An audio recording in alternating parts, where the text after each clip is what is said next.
This video is to give examples of the magic pill introduction discussed in the previous video.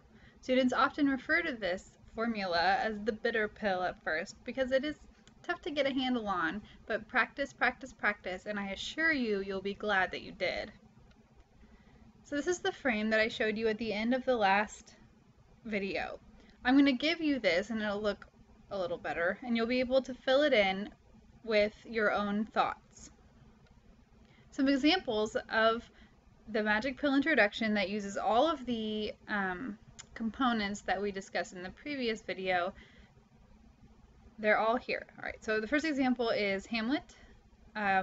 We may or may not read this later in the semester, but Hamlet is very upset that his mother has married his uncle, and here is my introduction for it that uses all of the pieces. The pieces are in red to tell you what they are. They're in the parentheses here. Here we go. Because grief and sorrow can overtake the mind of man, William Shakespeare's mournful yet thoughtful soliloquy delivered by Prince Hamlet in Act 1, Scene 2 of Hamlet contrasts the horror of a fallen world, an unweeded garden tainted with incestuous sheets, with the glorified ideals of a holy world that has passed away, in order to convey the burden that loss, sadness, and sin bring forth into mankind. So here, notice in the first thematic statement, we've had no character names, no settings, no specifics. It's a very general statement that could apply to any story that has to do with grief or sorrow. I have my author's name, William Shakespeare's. Notice the apostrophe S. I have some tone words to describe it. Mournful yet thoughtful tone. Mournful yet thoughtful soliloquy, right? We have a sort of genre here. This one wasn't on your genre list, but it's the soliloquy, the solo speech, is what I'm discussing here. And so goes on, delivered, notice, not is delivered, but delivered by Prince Hamlet in Act 1, Scene 2 of Hamlet, of the title. Contrasts, so we have our strong verb. The horror of the fallen world, we have idea number 1.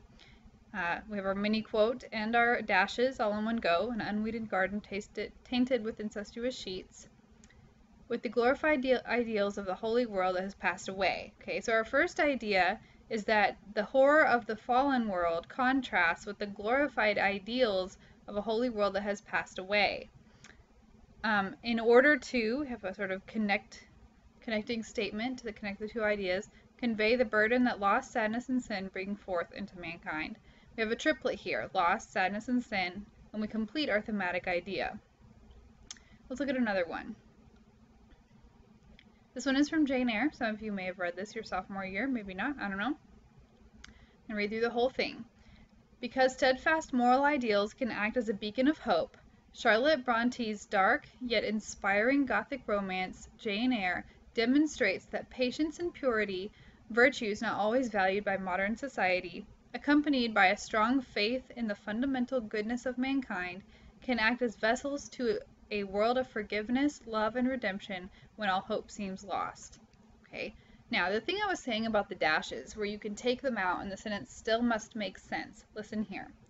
Jane Eyre demonstrates that patience and purity, accompanied by a strong faith in the fundamental goodness of mankind, can act as vessels. Okay, so I took out all of the words in between the dashes, and the sentence still makes perfect sense. Check yourself. If it doesn't still make perfect sense, you have to fix it. Let's look at another here. It's for Jekyll and Hyde, two personalities. Because the fascinations of science can ensnare an individual in blind progress, Robert Louis Stevenson's, notice his full name, thrilling yet cautionary allegory, Jekyll and Hyde, juxtaposes good in every person, the socially acceptable, outwardly visible part of human nature, with the murderous evil lurking beneath the surface, in order to express the dangers of playing God, ignoring the consequences, and hiding the cancer of some concealed disgrace from trusted friends. Okay, here, I don't have a mini quote. Oh, yes, I do. Never mind. But here, I don't use the mini quote in the dashes. I use the dashes to elaborate on the good in every person. Okay, So your dashes can be versatile. They don't even have to go here. I've had them after the first idea in all three examples. In the next example that we'll look at, I think I have two sets of dashes. Yes, I do. Okay, one more from Hamlet. Because action requires inspiration and motivation, William Shakespeare's moving yet tragic play Hamlet juxtaposes the intellectual inaction of Prince Hamlet of Denmark, a man who angrily declares himself but one part wisdom and ever three parts coward. Idea 2, with the tender Prince Fortinbras of Norway, who would sacrifice his life even for an eggshell, in the name of honor, to convey the great need for action when the honor of one's family, country, and self lie soiled by foul deeds.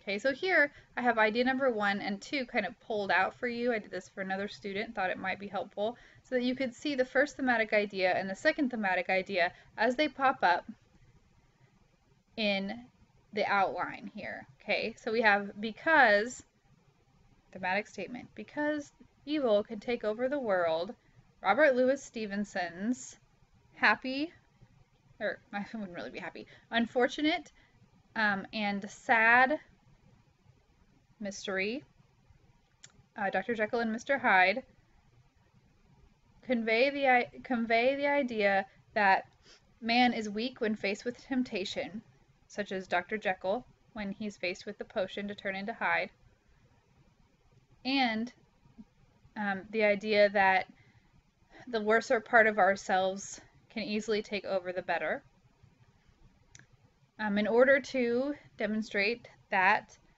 mankind often cannot survive their own shortcomings. Okay, so I'm a teacher, and I know it's easy for me because I'm a teacher, and you're not, but you'll get there. So I'm going to stop this and let me know what questions you have in class.